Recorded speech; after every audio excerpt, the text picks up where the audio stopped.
Hello and welcome again to the Mud Pie as we continue our small studies, perhaps not quite so in depth as some would have them, but our studies in the book of Psalms. And as you probably have already seen, we are placing the doctrinal and the prophetic emphasis in the Psalms above that of the devotional thoughts. Now, that is certainly not to exclude the devotional thoughts and the comfort that we derive from them. But I hope that you'll bear with me and maybe take pen and paper in hand and a good King James Bible and make some notes as we go through these wonderful Psalms. Today we come to Psalm 14. We read in the heading, "To the Chief Musician, a Psalm of David." Then we read, "The fool hath said in his heart, There is no God. They are corrupt, they have done abominable works, there is none that doeth good. The Lord looked down from heaven upon the children of men to see if there were any that did understand and seek God. They are all gone aside. They are all together become filthy. There is none that doeth good, no, not one."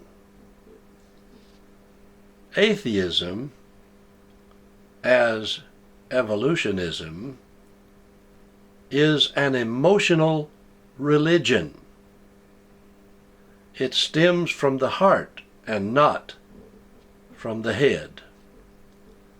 No atheist can do any real good. See verse 1. None that doeth good. No atheist seeks God or understands God in any measure. Verse 2. And according to verse 3, no atheist is clean. Verse 3 is the verse emphasized in both Testaments that, in the sense of Romans 3, verses 11 and 12, makes Paul and David guilty, hard words to say, but guilty of genocide in their hatred for the human race. At least that's the way it appears in the sense of Romans 3, 11 and 12. Let me read that. "There is none that understandeth.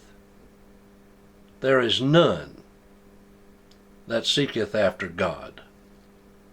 They are all gone out of the way. They are together become unprofitable. There is none that doeth good, no, not one."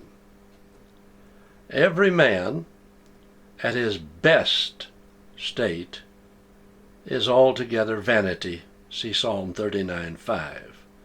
The problem, of course, is motive.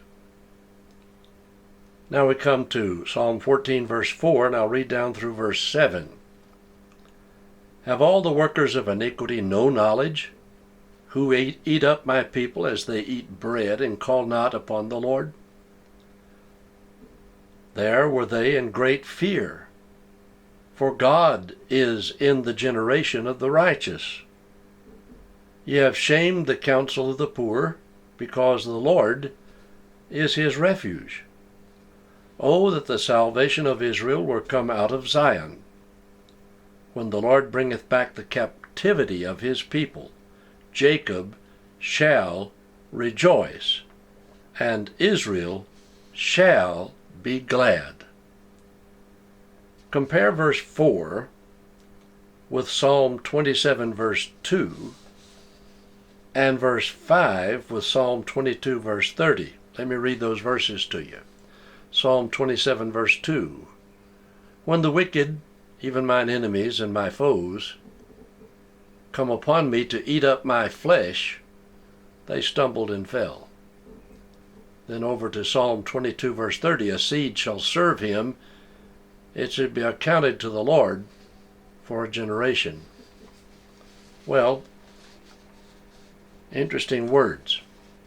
I want you to observe that the context is the second advent.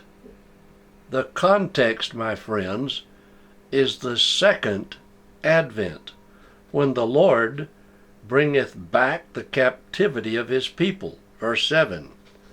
The prayer in verse 7 is for the advent. As you might well suspect, the devil and all his translators erase all of the cross-references to the end of the captivity. See Job 42 verse 10. And the Lord turned the captivity of Job when he prayed for his friends. Also the Lord gave Job twice as much as he had before. There were they in great fear.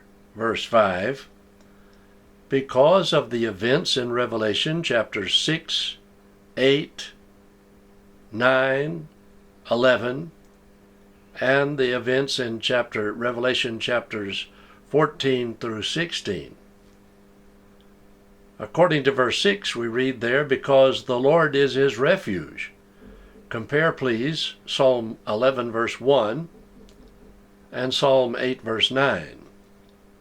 This refuge is not only spiritual, but a literal refuge in the rock city of Petra.